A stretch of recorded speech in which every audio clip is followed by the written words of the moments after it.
نہ جانے کب کس نے یہ شروع کر دی تھی، کس وجہ سے شروع کی تھی، آج یہ معاشرے میں وہ چیزیں چل پڑی ہیں اور مسلمانوں میں وہ طبقہ جو دیندار کہلاتا ہے اور قرآن حدیث کے قریب کہلاتا ہے وہ بھی اس پر عمل کر رہا ہے۔ لچھے کے تعلق سے آپ نے سنا ہوگا، اکبر بادشاہ کوئی دیندار بادشاہ نہیں تھا، کوئی پرہیزگار بادشاہ نہیں تھا، وہ رعایا کو خوش کرنے کے لیے ہر طبقے کی ایک عورت سے اس نے نکاح کیا۔ راجپوت گھرانے کی لڑکی سے جب اس نے نکاح کیا تو راجپوت گھرانے میں یہ رسم ہے کہ شادی شدہ عورت کے گلے میں منگل سوتر ڈالا جاتا ہے، لچھا ڈالا جاتا ہے۔ تو جب محل کی دوسری عورتوں نے دیکھا، عورتوں میں خوبی ہے، وہ دوسروں کو عبادت کرتے ہوئے دیکھ کر اگر ان میں عبادت کا جذبہ آئے نہ آئے یہ دوسری بات ہے، دوسروں کو صدقہ خیرات کرتے ہوئے دیکھ کر ان میں جذبہ آئے یا نہ آئے یہ دوسری بات ہے، لیکن آپ شادی خانے میں لے جائیے، ولیمے کی محفل میں لے جائیے، کوئی ساڑی اگر عجیب قسم کی دیکھ لی اور عجیب قسم کے جوتے دیکھ لیے تو سب سے پہلی فرمائش شادی سے لوٹنے کے بعد مرد کو یہی ہوگی کہ نیا لیٹسٹ قسم کا جو ہے کپڑا آیا ہے، جوتے آئے ہیں، فلاں آئے ہیں، آپ دلوا دیجیے۔ یہ عورت کی فطرت ہے۔ اللہ تبارک تعالیٰ نے بھی کلام پاک میں عورت کی کمزوری کو بیان کیا ہے۔ جب مشرکین اور کافرین مکہ فرشتوں کو اللہ کی لڑکیاں قرار دیا تو اللہ تعالیٰ نے کہا تمہیں شرم نہیں آتی؟ وہ عورت جس کے پیدائش پر تم معیوب سمجھتے ہو اور جو عورت جو زیورات اور سونے چاندی کے درمیان پلتی ہے اتنی کمزور ہے، اس عورت کی صفت کو تم فرشتوں کی طرف منسوخ کر کر یوں کہتے ہو کہ فرشتے اللہ کی لڑکیاں ہیں۔ سورہ زخرف میں اللہ تعالیٰ نے فرمایا ہے کہ لڑکیوں کی کوتاہی ہے اور ان کی کمزوری ہے، سونے سے اور چاندی سے محبت اور دوسروں کی دیکھا دیکھی وہ نقل کرنے کی کوشش کرتی ہیں۔ ہمارے اندر ایسا مال آ جائے، ایسا زیور آ جائے، ایسا کپڑا لتا آ جائے، بیرو کھولو تو درجنوں ساڑیاں گریں گی، لیکن جب عید آئے گی تو شوہر سے یہی فریاد ہوگی کہ جی ہمارے پاس پہننے کے لیے کپڑے ہی نہیں۔ یہ صحیح تربیت اور صحیح تعلیمات ازواج مطہرات جناب محمد رسول اللہ صلی اللہ علیہ وسلم کے حالات صحیح سامنے نہ آنے کا نتیجہ ہے۔ آقا دو عالم صلی اللہ علیہ وسلم کی لخت جگر نور نظر حضرت فاطمہ الزہرا رضی اللہ تعالیٰ عنہا کا جوڑا کیسا تھا، حضرت رقیہ کا جوڑا کیسا تھا، حضرت ام کلثوم کا جوڑا کیسا تھا، یہ حالات اگر آپ سامنے لاتے رہیں تو بیرو بھرنے کے باوجود اور مزید جو ہے جوڑوں کی فرمائش نہ ہوتی۔ درجنوں چپل رکھے ہوئے ہیں، پھر لیٹسٹ قسم کا کوئی ڈیزائن آیا تو مرد سے فرمائش ہونے لگی۔ یہ عورت کی کمزوری ہے کہ ہر آنے والے ڈیزائن پر وہ فریفتہ ہو جاتی ہے۔ محل کی دوسری خواتین نے جب راجپوت گھرانے کی لڑکی کو دیکھا کہ گلے کے اندر لچھا اور منگل سوتر ڈالی ہوئی ہے تو وہ خواتین بھی اپنے گلے میں سے استعمال کرنے لگے۔ اور معاشرے کی کمزوری یہ ہے کہ نچلا طبقہ اونچے طبقے کی نقل کرنے کی کوشش کرتا ہے، رہتا ہے کرائے کی جھوپڑی میں، فٹ پاتھ کے چھوٹے سے مکان میں، وہاں بھی کوشش یہ کرے گا کہ میں مکان کے اندر ایک جو ہے کلر ٹی وی کو فٹ کر ڈالوں، کیبل کنیکشن لگا دوں، ایک چھوٹا سا فریج نہ ہو تو ایک ڈبے کو فریج کی شکل دے کر کونے میں کھڑا ڈالوں۔ تو یہ معاشرے کا جو نچلا طبقہ ہوتا ہے، کمزور طبقہ ہوتا ہے، وہ اونچے طبقے کی نقل کرنے کی کوشش کرتا ہے۔ آج جو معاشرے میں تباہیاں شادی کے تعلق سے، رسوم و رواج کے تعلق سے آ رہی ہیں، یہ اہل ثروت طبقے کی وجہ سے ہو رہی ہیں۔ یہ شادی میں نت نئی بیماری اور نئی نئی قسم کی خرابیوں کو لاتے ہیں۔ ویڈیو کو لانے والے یہ، کتوں کی طرح بفا سسٹم میں کھانے والے یہ، عورتوں کو بے پردہ کرنے والے یہ، آدھا کپڑا پہنانے والے یہ۔ تو نچلا طبقہ نے جب دیکھا کہ بڑا طبقہ یہ کام کر رہا ہے اور یہ کام کرنا مالداری کی نشانی ہے، یہ کام کرنا اہل ثروت اور جو ہے بنگلوں میں رہنے والوں کی نشانی ہے، حیثیت نہ بھی ہو تو زمین گروی رکھ کر، جائیداد پراپرٹی گروی رکھ کر وہ کام کرنے کی کوشش کرتا ہے۔ تو سرائے کی عورتوں کو دیکھ کر شہر کی عورتوں نے اور رعایا نے اسے عمل کرنا شروع کر دیا، گلے میں زیور ڈالنا شروع کر دیا۔ یہ جو ہے رسم جو لچھے کی عمر منگل سوتر کی ہے وہاں سے نکل پڑی اور قوم کے اندر رائج ہو گئی، اور غیر قوموں سے ہوتی ہوئی یہ رسم آج مسلمانوں کے اندر آ گئی۔ حدیث میں جناب محمد رسول اللہ صلی اللہ علیہ وسلم نے ارشاد فرمایا کہ اگر میری امت کا کوئی فرد ایک ایسی سنت جس پر عمل مر چکا ہو، یا ایک غلط کام جسے سنت اور ضروری سمجھ کر کیا جا رہا ہو، اگر کوئی اس کے تعلق سے جہاد کرتا ہے، سنت کو زندہ کرتا ہے، یا نہ ہونے والے کام کو کام میں وجود میں لاتا ہے،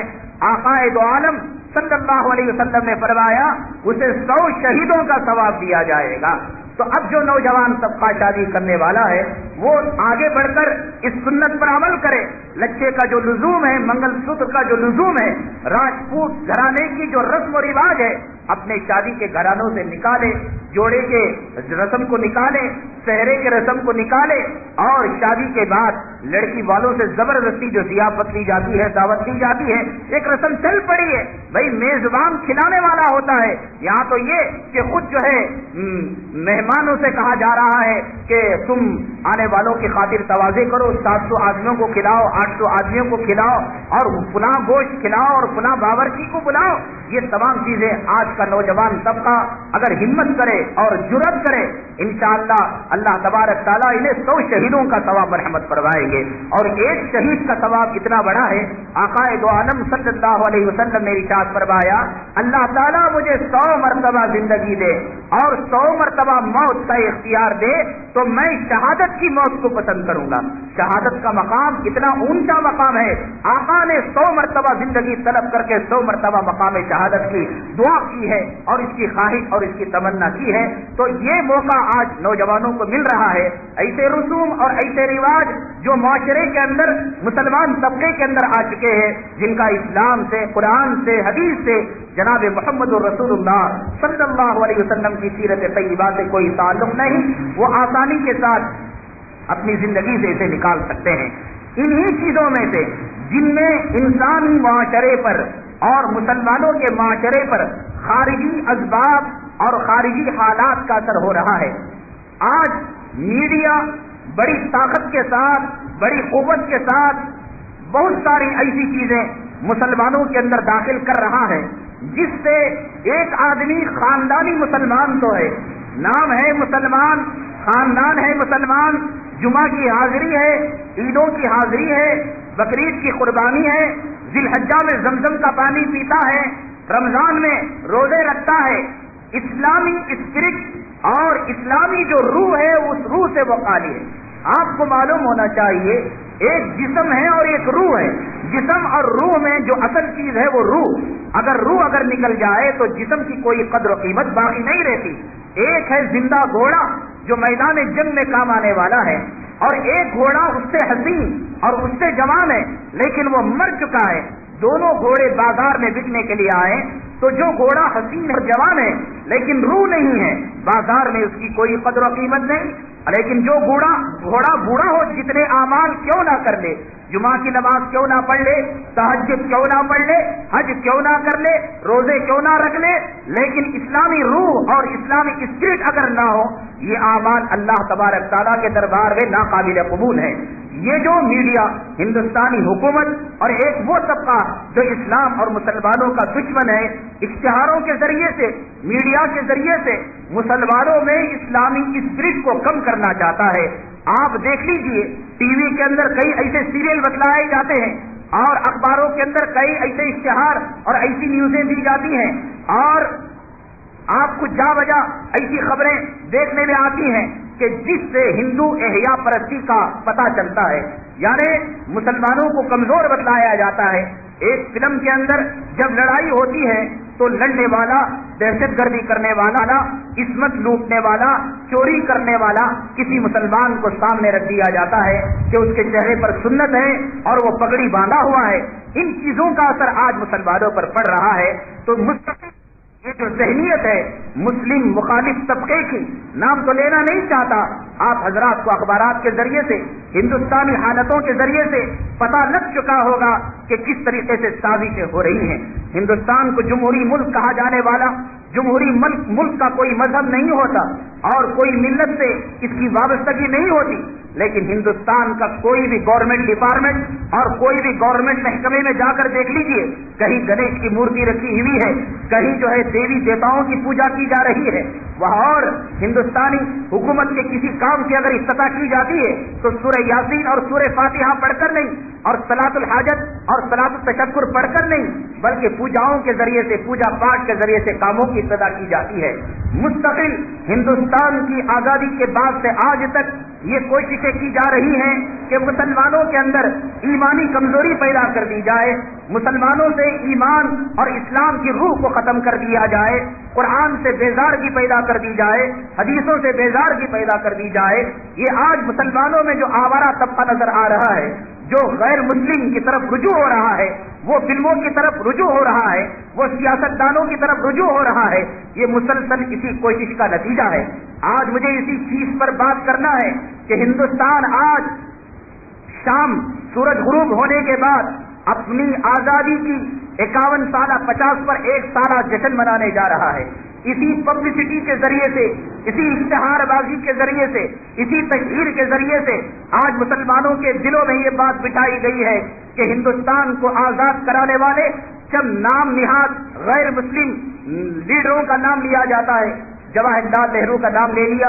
مہاتما گاندھی کا نام لے لیا، شاستری کا نام لے لیا۔ آج بچے سے پوچھو تو یہی نام وہ کہہ رہا ہے، بڑے سے پوچھے تو یہی نام کہہ رہا ہے۔ لے دے کر 2-3 نام، مولانا ابوالکلام آزاد اور پھر محمد علی جناح فلاں فلاں، ایک 2-3 نام جو ہے سامنے لائے جاتے ہیں جنہوں نے آزادی کے لیے کچھ پیش قدمی کی ہے۔ حقیقت تو یہ ہے ہندوستان کی آزادی میں جو سب سے بڑا حصہ، بلکہ ہندوستان جو آزاد ہوا وہ مسلمانوں کے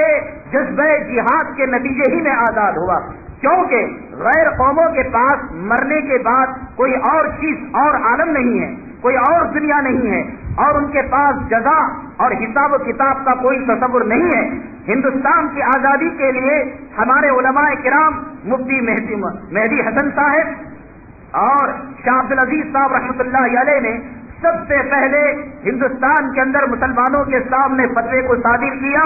انگریزوں کا وجود اسلام کے لیے خطرہ ہے اور مسلمانوں کے لیے خطرہ ہے۔ حضرت ٹیپو سلطان شہید رحمۃ اللہ علیہ عالم کے اندر، ہندوستان کے اندر وہ پہلی ہستی ہیں جنہوں نے ہندوستان کو یہ نعرہ دیا کہ ہندوستان ہندوستانیوں کے لیے ہے، اور سب سے پہلے انہوں نے یہ محسوس کیا کہ انگریزوں کا وجود اور انگریزوں کا عالم میں، اس ہندوستان میں موجود رہنا مسلمانوں کے لیے خطرہ ہے اور اسلام کے لیے خطرہ ہے اور دین کے لیے خطرہ ہے۔ حضرت ٹیپو سلطان شہید رحمۃ اللہ علیہ کو کم وقتوں نے، تاریخ کے لکھنے والوں نے اور انگریزی تاریخ کے مرتب کرنے والے انگریزی مورخوں نے غلط طور پر پیش کر دیا۔ حضرت ٹیپو سلطان شہید رحمۃ اللہ علیہ یہ نہیں چاہتے تھے کہ ہندوستان اور کرناٹک کے اندر ان کے خاندان سلطنت خدا داد قائم ہو جائے، نہیں، اس وقت میں اور حضرت ٹیپو سلطان شہید رحمۃ اللہ علیہ کے دور اقتدار میں کوئی فرق نہیں تھا۔ دریائیں اسی طریقے سے بہتی تھیں، ندیاں اسی طریقے سے بہتی تھیں، اسی طریقے سے سورج طلوع ہوتا تھا، اسی طریقے سے سورج غروب ہوتا تھا، عالم کا نظام اسی طریقے سے چل رہا تھا۔ لوگ حضرت ٹیپو سلطان شہید رحمۃ اللہ علیہ کی جہاد اور انگریزوں کی لڑائی کو یہ سمجھتے ہیں کہ حضرت ٹیپو انگریزوں سے اقتدار چھین کر اپنے خاندان میں اقتدار لانا چاہتے تھے۔ حضرت ٹیپو سلطان شہید رحمۃ اللہ علیہ اقتدار کے بھوکے نہیں تھے، اقتدار کے پیاسے نہیں تھے، اقتدار کے بھوکے اور اقتدار کے پیاسے تھے تو جس طریقے سے دکن کے نظام نے انگریزوں سے ساز باز کر کے حکومت کی باغ ڈور اپنے ہاتھ میں سنبھال لی تھی، اگر حکومت آپ کو محبوب تھی، چہیتی تھی، انگریزوں سے ساز باز کر کے حضرت ٹیپو سلطان شہید رحمۃ اللہ علیہ اپنے خاندان والوں کو، بچوں کو یتیم ہونے سے بچا لیتے اور بیویوں کو بیوہ ہونے سے بچا لیتے، اپنے خاندان کو تحفظ فراہم کر دیتے۔ حضرت ٹیپو سلطان شہید رحمۃ اللہ علیہ کی لڑائی آزادی سے بڑھ کر اس بات کی تھی کہ ہندوستان کے اندر اللہ تعالیٰ کے قانون کو نافذ کیا جائے، ہندوستان کے اندر جناب محمد الرسول اللہ صلی اللہ علیہ وسلم کی سنتوں کو نافذ کیا جائے۔ کم وقتوں نے آپ کی جو تصویر کو پیش کیا وہ آپ کے چہرے سے سنت غائب ہے، ایسے معلوم ہوتا ہے کوئی فلمی ہیرو ہے اور اسے ایک نمائش کے طور پر، ایک زیبائش کے طور پر مسلمان لوگ اپنے آفسوں میں اور گھروں میں لگا رہے ہیں۔ حالانکہ حضرت ٹیپو سلطان شہید رحمۃ اللہ علیہ جیسا متقی، پرہیزگار، ولی اور جو ہے تقوی والا، خدا کا خوف رکھنے والا شاید کرناٹک کی سرزمین میں آپ سے پہلے نہیں گزرا ہے۔ اتنا پرہیزگار انسان، اتنا متقی انسان کہ بچپنے ہی میں ایک ولی کی نگاہ حضرت ٹیپو سلطان شہید رحمۃ اللہ علیہ پر پڑی تو دیکھتے ہی کہہ دیا یہ بچے کا چہرہ کوئی معمولی چہرہ نہیں، اے بچے تو بڑا ہونے کے بعد ولی ہوگا، اور اقتدار کی باغ ڈور تیرے ہاتھ میں آئے گی، اور جب اقتدار کی باغ ڈور تیرے ہاتھ میں آئے گی تو تشکر کے طور پر، شکرانے کے طور پر ایک اللہ کے گھر کو تو تعمیر کر دینا۔ سری رنگ پٹن کے اندر مسجد اعلیٰ حضرت ٹیپو سلطان شہید رحمۃ اللہ علیہ کی قائم کردہ مسجد ہے۔ حضرت نے اس ولی کی خوشخبری کی پورے ہونے پر اس مسجد کو قائم کیا۔ آپ کی ولایت اور تقوی اور پرہیزگاری کا اندازہ اس سے لگا سکتے ہیں۔ آپ غلط فہمی میں مبتلا نہ ہونا کہ ممبر رسول پر کھڑے ہو کر ٹیپو کی سیرت میں بیان کر رہا ہوں۔ آگے میں بیان کروں گا ٹیپو کی سرزمین میں بسنے والا نوجوان، ٹیپو کی سرزمین میں بسنے والا مسلمان آج کس قسم کی غداری کر رہا ہے، آج انگریزوں کا کیسا نمک چاٹ رہا ہے، آج اس کے دلوں میں غیر اسلامی حکومت سے کتنی دلچسپی ہے، آج اسے کفر کی ماحول سے کتنی انسیت ہے، محبت ہے، اور حضرت ٹیپو سلطان شہید رحمت اللہ علیہ کی سرزمین پر کیا اسے رہنے کا کوئی حق ہے؟ کیا اس آب و ہوا میں اسے سانس لینے کا کوئی حق ہے؟ کیا اخلاق اسے اجازت دیتی ہے؟ انگریزوں کا نمک کھا کر، آج بھی انگریزوں کا نام لے کر چہرہ دیکھتا ہے تو کہتا ہے کہ میرا نوجوان انگریزوں کا چہرہ والا ہے۔ آج بچہ پیدا ہوتا تو کہتا ہے کہ بچہ پیدا ہوا انگریزوں کا چہرہ پیدا ہوا، یعنی ایسا بچہ پیدا ہوا گویا انگریز کی طرح ہے۔ اگر لڑکی کے لیے داماد ڈھونڈتا ہے کہتا ہے مجھے انگریز جیسا گورا داماد چاہیے۔ آج انگریزوں کا خون جن مسلمانوں کی رگوں ریشوں میں گھوم رہا ہے، ٹیپو کی تاریخ سامنے رکھ کر ٹیپو کے غدار میر صادق علی اور میر غلام علی اور میر عالم علی ان کے کیا نتائج ہوئے، اور اللہ تبارک تعالیٰ نے، اللہ کی قدرت نے ان کے ساتھ کتنا سنگین انتقام لیا۔ آج انگریزوں کی غلامی میں داڑھی منانے والے، آج انگریزوں کی غلامی میں اپنے گھر کے ماحول کو انگریزی طرز پر چلانے والے، آج انگریزوں کی غلامی میں اسلام سے نفرت کرنے والے، نبی کی سنتوں سے نفرت کرنے والے، قرآن سے دور جانے والے، بھیڑی حکومت سے محبت کرنے والے، سیاست دانوں کا جھوٹا کھانے والوں کا انشاءاللہ وہی انجام ہوگا جو میر صادق کا ہوا، میر غلام علی کا ہوا اور میر جو ہے عالم علی کا ہوا۔ آپ کے سامنے نتائج آ جائیں گے۔ ان نتائج سے پہلے میں آپ کو یہ بتلانا چاہتا ہوں، جس سرزمین میں تم بستے ہو اس سرزمین کو یہ فخر حاصل ہے، آسمان رش کر رہا ہے، زمین مسرت سے جھوم رہی ہے کہ اس سرزمین کے اندر ایک باصفا، متقی، پرہیزگار، اللہ دوست ولی حضرت ٹیپو سلطان شہید رحمت اللہ علیہ پیدا ہوئے اور اسی سرزمین کے اندر مدفون ہے۔ آج ہمیں فخر ہے، آج ہمیں شان ہے اس بات پر کہ ہمارے معاشرے میں، ہمارے سماج میں، ہماری سوسائٹی میں اور ہمارے ملک میں، ہماری ریاست میں ایسا اللہ والا مجاہد جو انگریزوں سے لڑتے ہوئے اور امام حسین رضی اللہ تعالیٰ عنہ کی سنت کو پورا کرتے ہوئے اللہ کے راستے میں شہید ہو گیا۔ جب مسجد اعلیٰ قائم ہوئی، آپ کی بزرگی اور آپ کا تقویٰ اور آپ کی پرہیزگاری بتلاتا ہوں، میں آپ کو بتلاؤں حدیث پاک میں جناب محمد رسول اللہ صلی اللہ علیہ وسلم نے ارشاد فرمایا کہ دو خصلتیں مومن کے اندر جمع نہیں ہو سکتی، ایک بخل ہے اور دوسرے بزدلی ہے۔ جو بزدل ہوگا وہ مومن نہیں ہوگا، جو بخیل ہوگا وہ مومن نہیں ہوگا، اور منافق ان دو خصلتوں کا حامی ہوگا۔ جو منافق ہوگا وہ بخیل ہوگا اور جو منافق ہوگا وہ کنجوس ہوگا۔ ایمان بزدلی نہیں سکھاتا، ایمان کنجوسی نہیں سکھاتا۔ جس کا ایمان مضبوط ہوگا اور جس کے پاس تقویٰ کوٹ کوٹ کر بھرا ہوا ہوگا، اتنی ہی زیادہ جرأت، اتنی ہی زیادہ بہادری، اتنی ہی زیادہ دلیری آئے گی۔ صحابہ کی تاریخ اٹھا کر دیکھ لیجئے کہ ان کے جرأت کا راز، ان کی بہادری کا راز، ان کے سپہ سالاری کا راز اور ان کا میدان جنگ کے اندر دلیرانہ لڑنے کا راز یہ ہے، اللہ کا خوف اور تقویٰ کوٹ کوٹ کر بھرا ہوا تھا۔ حضرت ٹیپو سلطان شہید رحمت اللہ علیہ کی تاریخ کو آزادی کا چشمہ لگا کر دیکھنے سے پہلے ان کی تقوی کی زندگی، پرہیزگاری کی زندگی، للہیت کی زندگی کو دیکھیے۔ مسجد اعلیٰ جب بن گئی اور مسلح بچھا دیا گیا، کچاکچ صفیں بھر گئی اور تکبیر کہہ دی گئی، حضرت ٹیپو سلطان شہید رحمت اللہ علیہ نے آواز لگائی، آج اس مسجد اعلیٰ کے مسلح پر سب سے پہلی امامت وہ کرے گا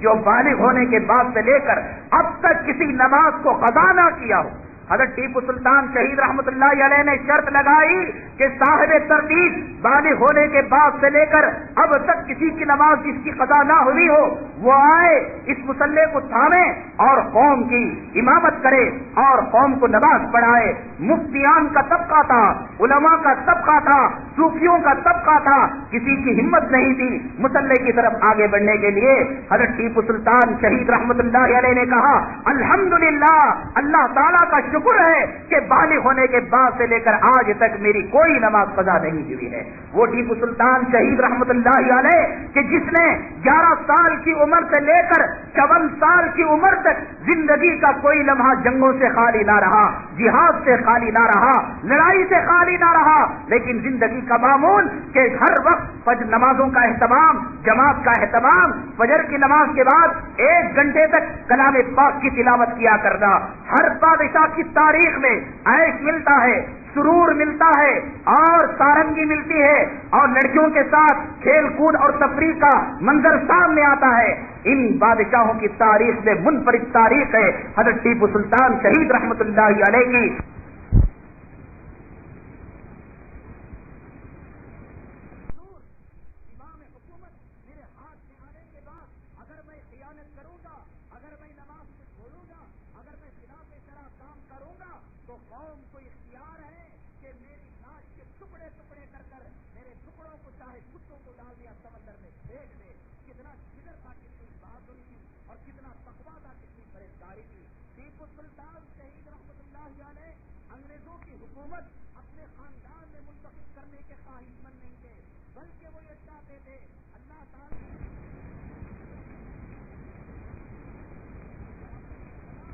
تلاوت کا اہتمام اور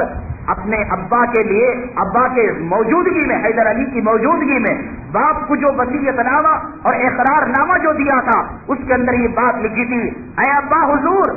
زمام حکومت میرے ہاتھ میں آنے کے بعد اگر میں خیانت کروں گا, اگر میں نماز کو چھوڑوں گا, اگر میں خلاف شرع کام کروں گا تو قوم کو اختیار ہے کہ میری لاش کے ٹکڑے ٹکڑے کر کر میرے ٹکڑوں کو چاہے کتوں کو ڈال دیا سمندر میں پھینک دے. کتنا جگر تھا, کتنی بہادری تھی اور کتنا تقویٰ تھا, کتنی پرہیزگاری تھی. ٹیپو سلطان شہید رحمت اللہ علیہ انگریزوں کی حکومت اپنے خاندان میں منتقل کرنے کے خواہش مند نہیں تھے, بلکہ وہ یہ چاہتے تھے اللہ تعالیٰ نے مسلمانوں کو کائنات کے اندر اپنا نائب اور خلیفہ بنا کر بھیجا ہے تاکہ احکام الہیہ کو کائنات کے اندر نافذ کرے. آج لوگ غلط نعرہ پیش کرتے ہیں کہ قرآن کی حفاظت کرو, مسلم پرسن اللہ کی حفاظت کرو, دین کا تحفظ کرو, شریعت کا تحفظ کرو. ارے ہم کون ہوتے ہیں قرآن کی حفاظت کرنے والے, ہم کون ہوتے ہیں دین کی حفاظت کرنے والے, ہم کون ہوتے ہیں شریعت کا تحفظ کرنے والے. اللہ نے فرمایا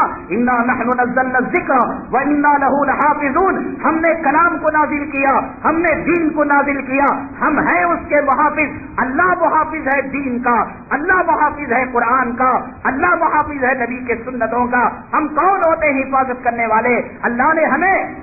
قرآن کی حفاظت کے لیے نہیں بھیجا, اللہ نے ہمیں اس لیے بھیجا ہے کہ قرآن کے احکامات کو کائنات کے اندر عام کرے, شراب کو بند کریں, زنا کو بند کریں, ڈکیتوں کو بند کریں, چوری کو بند کریں,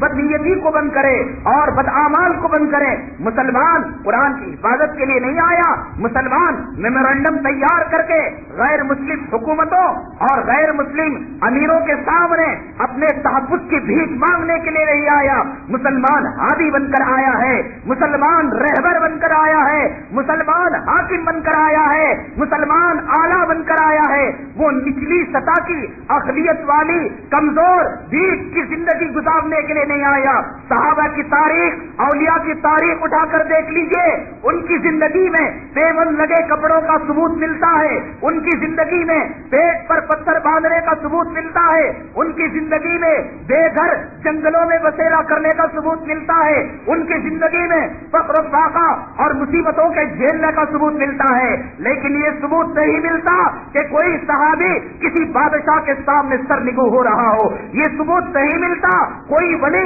کسی غیر مسلم بادشاہ کے سامنے عاجز ہو رہا ہو، میمورنڈم دے رہا ہو، بھیک کی درخواست دے رہا ہو۔ آج لوگ کہتے ہیں، ہم سے طلب کرتے ہیں کہ تم ہندوستان میں رہتے ہو، تم اپنی سند دو ہندوستان میں رہنے کی۔ ہندوستان قائم ہے ہمارے آبا اور اجداد کی قربانیوں کے نتیجے میں، کم وقت 2-3 نام لے کر چھوڑ دیتے ہیں۔ مولانا حسین احمد مدنی رحمت اللہ علیہ کی زندگی ہندوستان کو آزاد کرانے کے لیے گزر گئی۔ شیخ الہند حضرت مولانا مفتی محمود الحسن صاحب رحمت اللہ علیہ کی زندگی ہندوستان کو آزاد کرانے کے لیے گزر گئی۔ مالٹا کی جیل ہو یا کالا پانی ہو یا مالدیپ کا خیل خانہ ہو، وہاں کی زمینیں گواہی دیں گی کہ کس طریقے سے حضرت مولانا حاجی مہاجر مکی امداد اللہ صاحب رحمت اللہ علیہ نے قربانیاں دی، اور کس طریقے سے مولانا مرزا مظہر جامع جانا رحمت اللہ علیہ نے جہاد کیا، اور کس طریقے سے حضرت مولانا مفتی عبدالعزیز صاحب رحمت اللہ علیہ نے قربانیاں دی۔ اور تو اور اس گاندھی کو جو مہاتما کا خطاب دیا، اس گاندھی کو مہاتما کا جو لقب دیا، کون دیا؟ ہندوستانی حکومت دی یا انگریزوں نے دیا؟ لکھنؤ کے عالم حضرت مولانا عبدالحی فرنگی محلی رحمت اللہ علیہ نے مناسب یہ سمجھا ہندوستان میں بہت بڑا طبقہ غیر مسلموں کا بنتا ہے، تو گاندھی کو آگے رکھ کر آزادی کی تحریک چلائی جائے، تو گاندھی کو خوش کرنے کے لیے مہاتما کا لقب حضرت مولانا عبدالحی مہنگی فرنگی رحمت اللہ علیہ جو لکھنؤ کے زبردست عالم ہیں، انہوں نے گاندھی کو مہاتما کا خطاب دیا ہے۔ یہ ہندوستان جو آزاد ہے ٹیپو سلطان شہید رحمت اللہ علیہ کے صدقے میں، ہندوستان جو آزاد ہے حسین احمد مدنی رحمت اللہ علیہ کے صدقے میں، ہندوستان جو آزاد ہے مفتی عبدالعزیز صاحب رحمت اللہ علیہ کے فتوے کے صدقے میں، ہندوستان جو آزاد ہے حضرت مولانا مفتی محمود الحسن صاحب رحمت اللہ علیہ کے صدقے میں۔ آج دارالعلوم دیوبند کا مدرسہ سارے عالم کے اندر مشہور ہے، عالم کے چپے چپے سے لوگ تعلیم حاصل کرنے اور اپنے ان کی پیاس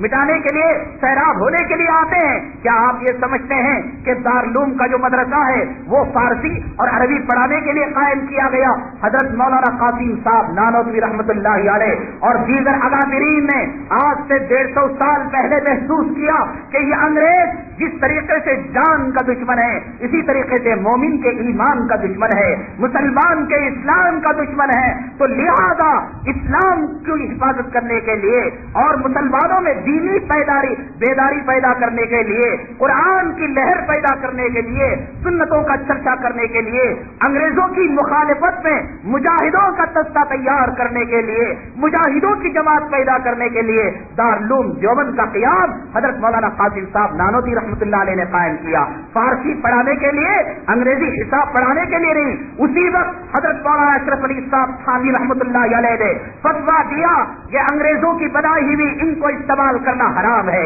ان کے بنائے ہوئے کپڑوں کو استعمال کرنا حرام ہے، ان کے بنائے ہوئے مکانوں میں رہنا حرام ہے، اس کی فوج میں داخل ہونا حرام ہے۔ حضرت مولانا حسین احمد مدنی رحمت اللہ علیہ نے انگریزی فوج سے خطاب کرتے ہوئے کہا کہ اس فوج کے اندر اگر کوئی مسلمان شامل ہو گیا ہے اور کسی حالت میں اس کا انتقال ہو جاتا ہے، مولانا مدنی رحمت اللہ علیہ نے کہا حالات یہ بتائیں گے کہ وہ کفر کی حالت میں مرے گا اور مرنے کے بعد سیدھے جہنم کے اندر چلا جائے گا۔ انگریزی فوج میں مسلمان کا شامل ہونا انگریزوں کے ساتھ وفاداری اور مسلمانوں کے ساتھ غداری کی علامت ہے۔ تو حضرت پر مقدمہ چلایا گیا اور حضرت کو ملتان کے کورٹ میں ہتھکڑیاں لگا کر حاضر کیا گیا۔ ایک وکیل نے حضرت سے کہا کہ حضرت فتوے سے بعد آ جائیے اور جج سے یوں کہیے کہ جج صاحب میں نے اس قسم کا فتویٰ نہیں دیا، آپ کے جان کو امان دے دیا جائے گا اور آپ کے مقدمے کو خارج کر دیا جائے گا۔ آپ کی زبان کا اعتبار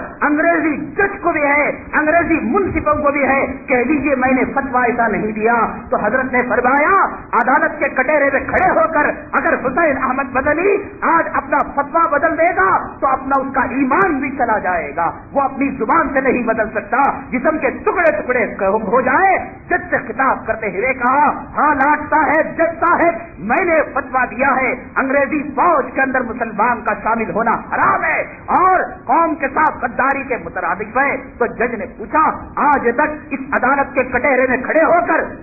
کوئی ملزم اتنی صفائی اور بےباکی کے ساتھ اتنا سخت کلام نہیں کیا، اے حسین تمہارے اندر طاقت کہاں سے آ گئی؟ تو مولانا حسین احمد مدنی رحمت اللہ علیہ نے کہا، اے کمبختو ملعونو، جب سے تمہاری منحوس حکومت اس سرزمین پر قائم ہے اس کے اثرات مسلمانوں پر پڑ رہے ہیں۔ حسین احمد مدنی اپنے سر پر جو امامہ باندھ کر نکلتا ہے وہ امامے کی ظاہری شکل ہے، لیکن گھر والوں اور دوستوں سے کہہ کر نکلتا ہے کہ حسین انگریزوں سے لڑتے لڑتے مر جائے، انگریزوں کا کپڑا بھی اسے نہ لگے جسم پر، سر پر باندھے ہوئے امامے کو کفن کے طور پر استعمال کر دینا، یہ کفن باندھ کر نکلتا ہو، میرا اللہ میرا محافظ ہے، میرا اللہ مجھے بچانے والا ہے۔ اس قسم کے فتوے غیر قوموں کے پاس کیا تھا کہ بھئی تم مر جاؤ گے، تمہاری بیوی کو جو ہے پینشن دی جائے گی، تمہارے بیٹوں کو نوکری دی جائے گی، اسے کیا مل رہا ہے؟ اس کے خبر پر تھوک پڑ رہی ہے، اس کے خبر پر لعنت پڑ رہی ہے، اس کے خبر پر جوتے پڑ رہے ہیں، ان کو کیا مل رہا ہے؟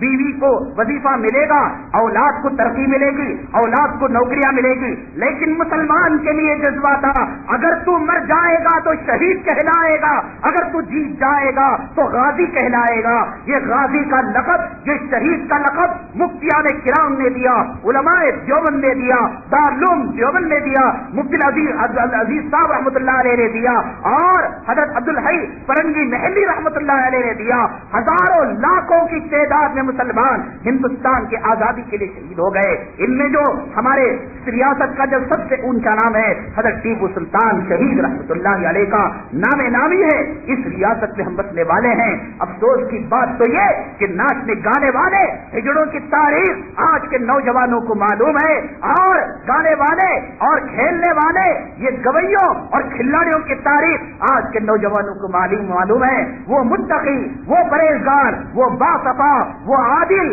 وہ اللہ والا جس کی موت پر زمین رو پڑی اور جس کی شہادت پر آسمان رو پڑا، نیکی 4 تاریخ تھی۔ اسی ریاست میں آپ رہتے ہیں نا، اپریل کو کیسی گرمی ہوتی ہے، مئی میں کیسی گرمی ہوتی ہے، چلچلاتی دھوپ، گرم لو چل رہی ہے۔ فجر کی نماز کے بعد ٹیپو شہید رحمت اللہ علیہ نے ناشتے کے لیے بیٹھے تھے، 2 نوالے کھائے تھے، اچانک ایک مخبر نے آ کر اطلاع دی کہ حضرت مولوی صادق جو آپ کی فوج کے ایک فوجی ہیں وہ شہید ہو گئے ہیں، ان کا انتقال ہو چکا ہے۔ حضرت ٹیپو سلطان شہید رحمت اللہ علیہ فجر کی نماز پڑھنے کے بعد بے قرار تھے، گھر والوں سے اپنے دوستوں سے کہہ دیا کہ میں دنیا کے چند گھنٹوں کا مہمان ہوں، میرا کوئی اعتبار نہیں، یہ میری شاید آخری جنگ ہے۔ اللہ تبارک تعالیٰ اس دنیا سے رخصت ہونے والے مرنے والے انسان کو مرنے سے پہلے موت کی کچھ علامتیں اور کچھ آثار دے دیتے ہیں۔ حضرت شاید اللہ تعالیٰ حضرت ٹیپو سلطان شہید رحمت اللہ علیہ کو بھی بتلا دیا تھا کہ دنیا کی منحوس حکومت سے تم ہماری آزاد حکومت میں آنے والے ہو، فرشتوں کے استقبال میں آنے والے ہو، جنت کی منزل میں آنے والے ہو۔ تاریخ کے لکھنے والوں نے لکھا ہے کہ خواب میں جناب محمد الرسول اللہ صلی اللہ علیہ وسلم کی زیارت کی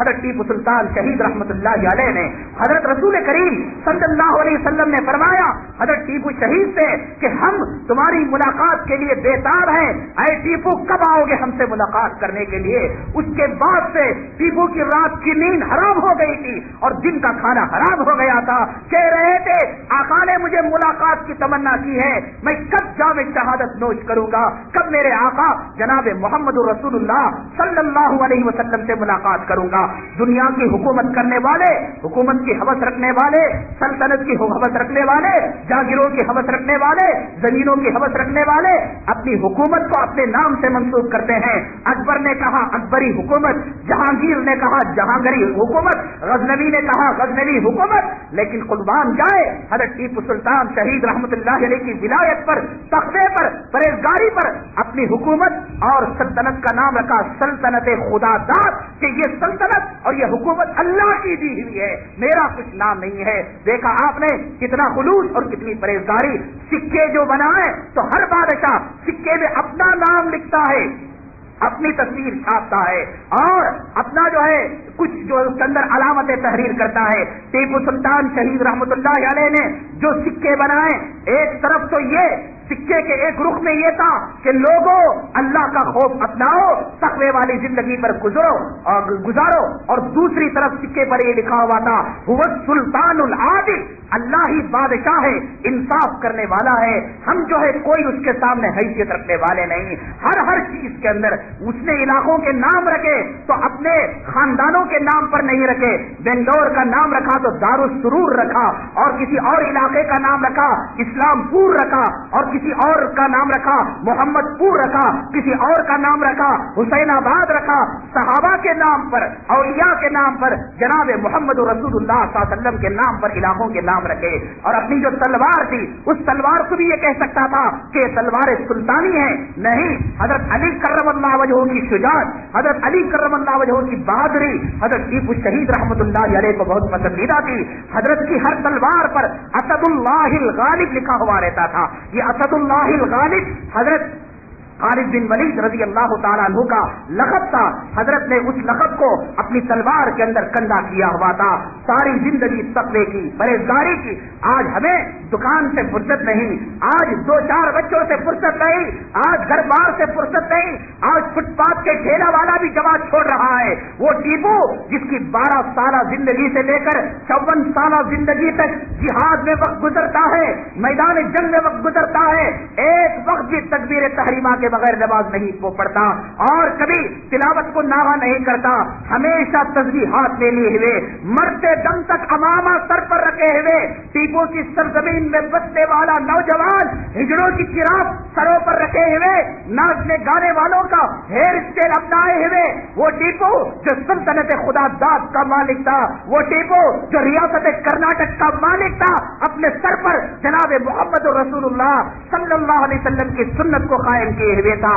لال پگڑی باندھے ہوئے تھا، اور وزراء سے کہتا یہ لال پگڑی انگریزوں کے خون خار ہونے کی علامت ہے، میں انگریزوں کا خون خار بھیڑیا ہوں، انگریزوں سے ازلی دشمنی تھی، فطری طور پر بغاوت تھی، جگہ جگہ اس نے جو چھڑائے نقشے، آج جو کیا انگریز کو چٹ لٹائے ہوئے اور اوپر سے کسی شیر کو انگریز کو حملہ کرتے ہوئے، انگریزوں سے فطری طور پر طبی طور پر دشمنی تھی، اس دشمنی میں سرخ امامہ سر کے اندر باندھا ہوا تھا۔ علماء نے بتلایا کہ بھائی سرخ امامہ مسلمان کے لیے، مرد کے لیے پسندیدہ نہیں ہے، آقا نے سرخ امامے کو پسند نہیں کیا ہے، آپ سیاہ امامہ اور ہرا امامہ پسند کرتے تھے، اسی وقت اس نے پگڑی کو اتار دیا۔ آج اگر کسی سے کہے کہ تم جو یہ کام کر رہے سنت کے خلاف ہے، اسلام کے خلاف ہے، کیا جی میرا باپ ایسا کرتا تھا، میرا خاندان ایسا کرتا تھا، میرے ملک والے ایسے کر رہے، عالمہ کو 99 باتیں بیان کر رہی، وہ سلطان، وہ ٹیپو شہید جو علم کا خزانہ رکھنے والا تھا،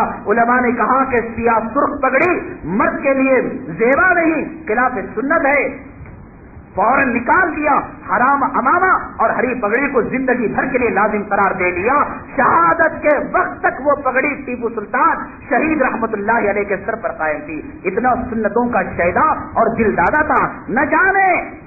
اللہ تعالیٰ کو کیا منظور تھا، اللہ تعالیٰ کو کیا پسندیدہ تھا، اللہ کی کیا رضا تھی، اللہ کی عزت و جلالت کی قسم، اللہ تعالیٰ اگر ٹیپو کو اور 10 سالہ مہلت دے دیتے، ہندوستان کے اندر نہیں تو کم از کم ریاست کرناٹکا میں انشاءاللہ اسلامی مملکت اور اسلامی حکومت قائم ہو چکی ہوتی۔ بدعت سے نفرت کرنے والا، خرافات سے نفرت کرنے والا، بے پردگی سے نفرت کرنے والا، جتنے دنوں وہ سلطان رہا، اس نے احکام کے جاری کرا دیے کہ مسلمان تو مسلمان، غیر مسلم عورت بھی سر سے پلو ڈالے بغیر سڑکوں پر آ نہیں سکتی، آئے گی تو سر پر پلو رہنا لازم ہے۔ کیرلا کے اندر ایک رواج تھا، رسم تھا کہ جب برسات کو مانگنا ہوتا، دیوی دیوتاؤں کے سامنے وہاں کی عورتیں اپنے سینے کا گریبان کھول کر، چولیاں کھول کر دیوی دیوتاؤں کو خوش کرنے کے لیے پوجا کیا کرتی تھی۔ تو ٹیپو سلطان شہید رحمت اللہ علیہ نے کہا کہ آج کے بعد اگر کوئی عورت اس قسم کی پوجا کرے گی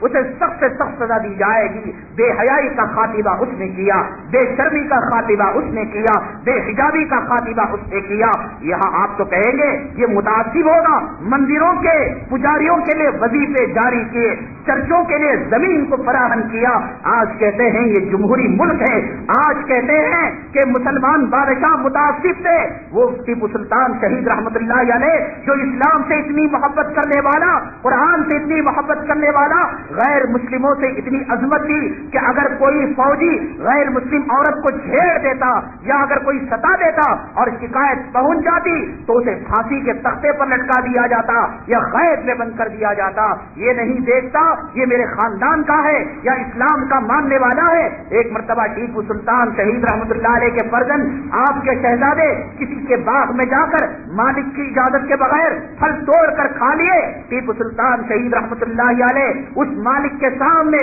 رعایا کے سامنے اپنے بچے کو قاضی کے ذریعے سے پٹوایا, کوتوال کے ذریعے سے سزا دی کہ لوگوں مجرم مجرم ہوتا ہے, چاہے وہ سلطان کا بیٹا ہو چاہے وہ غیر مسلم کا بیٹا ہو. ایسا انصاف, ایسا عدل اور ایسی بادشاہت کا دور حضرت ٹیپو سلطان شہید رحمت اللہ علیہ نے مثالی دور سامنے رکھا. اور آج لوگ کہتے ہیں کہ مسلمان سے ثبوت طلب کرتے ہیں کہ تمہیں ہندوستانی ہونے کا دلیل کیا ہے, ہندوستانی ہونے کا ثبوت کیا ہے. ہندوستان اور ریاست کرناٹک ٹیپو سلطان شہید رحمت اللہ علیہ کے سکتے ہوئے ہے. یہ اگر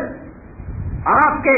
آستین کے سانپ نہ ہوتے, منافق دوست نہ ہوتے, یہ ساری عالم کی تاریخ ہے. حضرت آدم علیہ السلام سے لے کر آج تک اس مسلمان قوم کو جو تکلیف ہوئی وہ غیروں سے زیادہ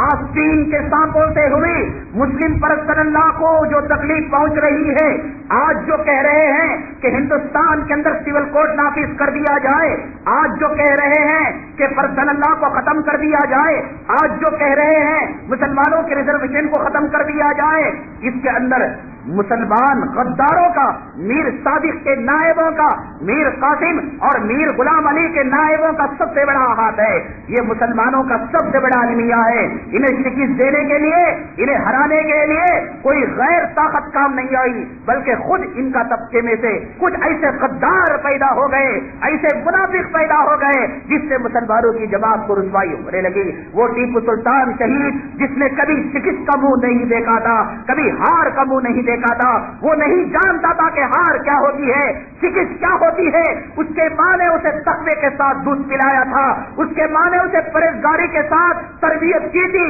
وہ فلموں کی ایکٹر کی نقل کرنے والا نہیں تھا, وہ بھیڑوں چماروں انگریزوں کی غلامی اور ان کا جھوٹا چاٹنے والا نہیں تھا. تاریخ کی کتابوں میں لکھا ہوا ہے کہ ٹیپو سلطان شہید رحمت اللہ علیہ کی ماں جب اپنے بیٹے کو دودھ پلایا کرتی, وضو کر کے جو ہے دودھ پلایا کرتی. عورت کو مہینے میں ایک مرتبہ کچھ حالت ایسی ہو جاتی ہے کہ مجبوراً ناپاک ہونا پڑتا ہے, تو مجبور ہو گئی, اب میں وضو کروں تو میرا وضو قبول نہیں, میں غسل کروں میرا غسل معتبر نہیں. اس کے لیے ایک داہیہ پرہیزگار دودھ والی کا انتخاب کیا کہ میری ناپاکی کے ایام میں میں بے وضو تو دودھ نہیں پلاؤں گی, لیکن ایک داہیہ کو غسل کرا کر وضو کرا کر ٹیپو سلطان شہید رحمت اللہ علیہ کو دودھ پلاؤں گی. یہ وضو کا متقی اور پرہیزگار عورت کا دودھ پیا ہوا شخص تھا. اسے بزدلی کیا تھی معلوم نہیں, اسے شکست کیا تھی معلوم نہیں, اسے ہار کیا تھی معلوم نہیں. جرأت, بہادری, طاقت اور ایمان کا دوسرا نام حضرت ٹیپو سلطان شہید تھا. لیکن کیا کیا جائے, میں نے کہا ہمیشہ اس قوم کو جو نقصان ہوا اپنے ہی لوگوں سے ہوا. وہاں میر صادق اور میر قاسم کچھ ایسے غدار پیدا ہو گئے کہ انہوں نے انگریزوں کو کھلے اشارے دے دیے کہ ٹیپو سلطان کا قلعہ کا دروازہ کب کھلنے والا ہے, ٹیپو سلطان کی شناخت کیا ہے. پھر وہاں میر صادق نے توپوں میں بارود بھرنے کے بجائے مٹی کو بھر دیا تاکہ انگریزی فوج آگے بڑھتے ہی چلی جائے اور ٹیپو کی جماعت اور فوجوں کو آسانی سے شہید کرتی چلی جائے. اس جنگ میں حضرت ٹیپو سلطان شہید رحمت اللہ علیہ کی فوج کو جو نقصان ہوا, حضرت ٹیپو کی حیات میں کسی جنگ میں اتنا عظیم نقصان نہیں ہوا. اور اتنی بڑی فتح جو انگریزوں کو ملی, حضرت ٹیپو سلطان شہید رحمت اللہ علیہ کے جو پالتو غدار تھے, آپ کے خاندان کے جو غدار اور منافق صفت مسلمان تھے, ان کے طرف سے یہ نقصان ہوا. اللہ تبارک تعالیٰ نے جیتے جاگتے دنیا کے اندر بتلا دیا کہ مسلمانوں کے ساتھ اور غیر اسلامی مملکت کے ساتھ ساز باز کرنے کا انجام کیا ہوتا ہے، اور قرآن سے دوری کا انجام کیا ہوتا ہے، حق سے دوری کا انجام کیا ہوتا ہے، اسلام سے دوری کا انجام کیا ہوتا ہے۔ اے انگریزی طرز سے حکم محبت کرنے والوں، اے انگریزی تعلیم اور طور طریقوں اور تہذیب و تمدن کو پسند کرنے والوں، مکان بنایا تو کہا کہ یہ مکان امریکہ کے طرز پر بنے گا، لڑکا پیدا ہوا تو کہا کہ لڑکا انگریز کی طرح پیدا ہو گیا، داماد ڈھونڈا تو کہا کہ داماد انگریز جیسا ہونا چاہیے،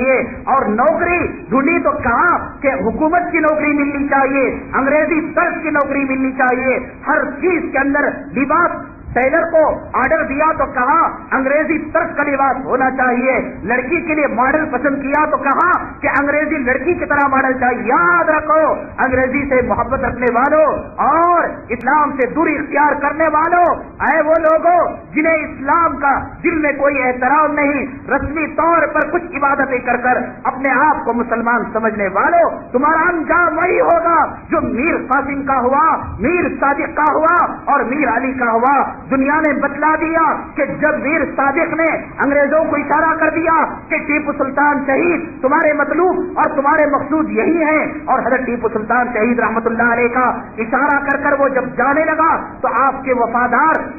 فوجیوں میں راجہ محمد خان ایک فوجی تھا، اس نے کہا اے میر صادق، حضرت ٹیپو کو شہید کرا کر موت کے گھاٹ اتار کر تو بچ کر جانا چاہتا ہے، تلوار کو اٹھا کر جو مارا تو ایک مار میں سر تن سے جدا ہو گیا، لاش 2 دن تک زمین پر تڑپتی رہی، سڑتی رہی، گلتی رہی، نہ کوئی وارث آیا، کتے سونگ کر چھوڑ دیے، 2-3 دن تک لاش سڑتی رہی۔ انگریزوں سے محبت کرنے والوں، انگریزی طور طریقوں سے دل لگانے والوں، انگریزوں کا جھوٹا چاٹنے والوں اور غیر اسلامی سیاستدانوں سے محبت کرنے والوں، میر صادق سری رنگ پٹن کی سرزمین گواہ ہے، پوچھو جا کر کہ میر صادق کی لاش کو کتوں نے سونگ کر نہیں دیکھا۔ 3 دن کے بعد جب لاش سے تعفن پیدا ہو گیا، بدبو پیدا ہو گئی، وہ انگریز جن کی غلامی میر صادق کیا کرتا تھا اور جن سے ساز باز کر رکھا تھا، اپنے ہی بوٹوں اور چپلوں اور لاتوں سے ایک کھڈا کھود کر میر صادق کی لاش کو کھڈے کے اندر ڈال دیا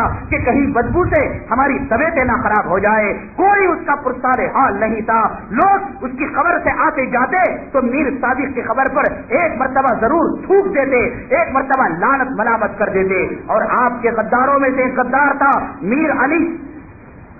اس کا میر عالم علی اس کا نام۔ اللہ تبارک تعالیٰ نے اتنا بھیانک انجام دنیا کے اندر بتایا، لوگ کہتے ہیں کہ آج کرو گے تو قیامت کے دن بھگتو گے، زمانہ چلا گیا، سائنٹیفک دور آ گیا ہے، فارورڈ دور آ گیا ہے، زیرس STD ISD کا دور آ گیا ہے، یہاں ڈائل کیا اور وہاں امریکہ میں جو ہے بل بجنے لگی اور یہاں اوپر پیپر ڈالا اور نیچے سے زیرس آ گیا۔ اللہ نے کہا صبح کو کرو تو شام میں بھگت لو۔ وہ پہلے کہا کرتے تھے اگر تم برائی کرو گے تمہاری اولاد پر اترے گا، تمہارے خاندان پر اترے گا، وہ زمانہ گیا جناب۔ اب آپ کریں گے تو آپ کو بھگتنا پڑے گا، جوانی میں کریں گے، بڑھاپے سے پہلے اللہ حشر دکھائیں گے، بڑھاپے میں کریں گے، مرنے سے پہلے اللہ تبارک تعالیٰ حشر اور انجام دکھائیں گے۔ حضرت ابراہیم بن ادھم رحمت اللہ علیہ ایک مرتبہ ایک بیٹے کو دیکھا کہ باپ کو مار رہا ہے اور باپ کو مار رہا ہے، یہاں سے وہاں تک مار کر لے جا رہا ہے۔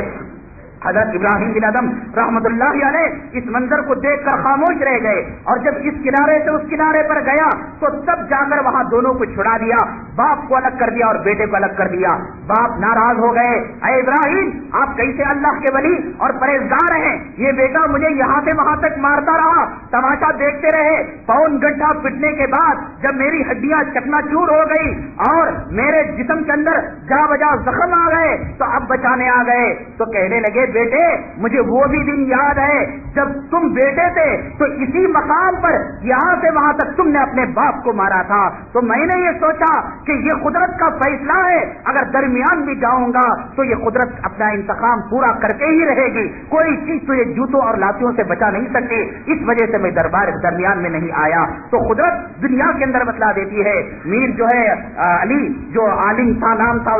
اس کا انجام یہ ہوا، آخری زمانے میں جذام کا مرض سے پیدا ہو گیا، اور جذام کا جب مرض پیدا ہو گیا، اطباء اور ڈاکٹروں نے بتلایا اس کا علاج یہ ہے کہ زہریلے سانپوں کو چھوڑ کر اس سے جو ہے ڈسایا جائے۔ تو چنانچہ زہریلے سانپوں کو چھوڑا گیا، اللہ تعالیٰ نے اس کے جسم کے اندر ایسے جراثیم پیدا کر دیے تھے کہ زہریلے سانپ جب اسے ڈستے تو اس کے زہر کی وجہ سے سانپ مر جاتا، لیکن کم وقت جوں کا تو زندہ رہتا۔ ماں نفرت کرنے لگی، باپ نفرت کرنے لگا، بیوی نفرت کرنے لگی، اولاد نفرت کرنے لگی، تھو کی زندگی ہو گئی، لعنت ملامت کی زندگی ہو گئی۔ تو جس طریقے سے ابو لہب کے مرنے کے بعد اس کے اولاد نے اسے ڈنڈوں کے ذریعے سے، لاٹھیوں کے ذریعے سے اس کی لاش کو گھر کے باہر پھینک دیا تھا، تو اس کا بھی حشر یہ ہوا اس غدار کا کہ اس کی موت کے بعد اس کی لاش کو اس کے گھر سے باہر پھینک دیا گیا، نہ نماز جنازہ پڑھی گئی، نہ غسل دیا گیا، نہ کفن دیا گیا۔ حضرت ٹیپو سلطان شہید رحمت اللہ علیہ کے غداروں میں سے کسی غدار کو نماز جنازہ نصیب نہیں ہوئی، کسی غدار کو غسل نصیب نہیں ہوا، کسی غدار کو کفن نصیب نہیں ہوا۔ آج بھی ٹیپو کے ماننے والے کو جرأت، عزت، بہادری نصیب ہوگی، اور آج بھی انگریزوں کی غلامی کرنے والوں کو کہیں اس بات کا اندیشہ ہے کہ انہیں نماز جنازہ نصیب نہ ہو، انہیں کفن نصیب نہ ہو، انہیں غسل نصیب نہ ہو۔ انگریزوں کا جھوٹا چاٹنے والوں، ہر معاملے کے اندر انگریزوں کا حوالہ دینے والوں، ہم امریکہ میں رہتے ہیں، ہم لندن میں رہتے ہیں، ہم آسٹریلیا میں رہتے ہیں، ہمارا ڈائننگ ٹیبل ایسا ہوگا، ہمارا غسل خانہ ایسا ہوگا۔ ارے مکے سے محبت کرو، مدینے سے محبت کرو، اولیاء سے محبت کرو، یوں کہو میں گھر بناؤں گا، مدینے کے والی کی طرح گھر بناؤں گا، میں آشیانہ بناؤں گا، نبی کے آشیانے کی طرح بناؤں گا، پیرانے پیر کے آشیانے کی طرح بناؤں گا۔ ہجڑوں کا نام، کھڑے ہو کر پیشاب کرنے والوں کا نام، انگریزوں کا نام، حرام خوروں کا نام چھوڑ دو۔ اللہ نے دنیا کے اندر بتلایا حرام خوری، انگریزی غلامی کا انجام کتنا خطرناک اور عبرتناک ہوتا ہے۔ افسوس تو یہ ہندوستان آزاد ہو کر 50 پر 1 سال ہو گیا، لیکن آج بھی بہت سارے مسلمانوں میں انگریزوں کا خون دوڑ رہا ہے۔ انگریزوں سے محبت، انگریزی تہذیب سے محبت، انگریزی لباس سے محبت، انگریزی معاشرت سے محبت، یہ انجام ٹیپو سلطان شہید کی تاریخ بتلا رہی ہے کہ انگریزوں سے محبت کرنے والے کا انجام بڑا خطرناک ہوتا ہے۔ اور دیکھ لو آج کون بھی میر صادق کی خبر پر فاتحہ پڑھنے والا نہیں، میر قاسم کی خبر پر فاتحہ پڑھنے والا نہیں، میر عالم کی خبر پر فاتحہ پڑھنے والا نہیں۔ آج بھی اپنے ایمان کو تازہ کرنا چاہو، سری رنگ پٹن چلے جاؤ، حضرت ٹیپو سلطان شہید رحمت اللہ علیہ کے مزار مبارک کے پاس جاؤ، خاک کا اضطراب کا عالم ختم نہیں ہوگا تو کہنا ایک شہید کی مزار کے پاس کتنا سکون ملتا ہے۔ ظاہری حالت سے اندازہ لگا سکتے ہیں ٹیپو کی خبر کے اوپر جب اتنا سکون ہے تو ٹیپو اپنی خبر میں کتنی آرام سے رہ رہا ہوگا، اپنی خبر میں کتنی راحت سے رہ رہا ہوگا۔ میری آج کی تقریر کا مقصد یہ ہے کہ ہندوستان والے جو نعرہ لگا رہے ہیں کہ مسلمانوں کا کوئی حصہ نہیں اور 2-4 غیر مسلموں کا نام، یہ غلط نعرہ ہے۔ ہندوستان آزاد ہوا عالم کے اور مفتی کے فتوے کی بنیاد پر۔ ہندوستان کے اندر آزادی جو آئی ٹیپو سلطان شہید رحمت اللہ علیہ کے جہاد کے کارنامے پر، ہمارے اکابرین کے کارنامے پر۔ اپنے بچوں کو، اپنے معاشرے کو، اپنے خاندان والوں کو یہ پیغام پہنچاؤ، ہندوستان جو قائم ہے ہمارے صدقے اور ہمارے رحم کرم اور ہمارے بل بوتے پر قائم ہے۔ اللہ تبارک تعالیٰ سے دعا ہے اللہ تبارک تعالیٰ ہمارے اندر ٹیپو سلطان شہید رحمت اللہ علیہ کی جرأت اور بہادری کو پیدا کرے اور مرتے دم تک ثابت قدم ایمان پر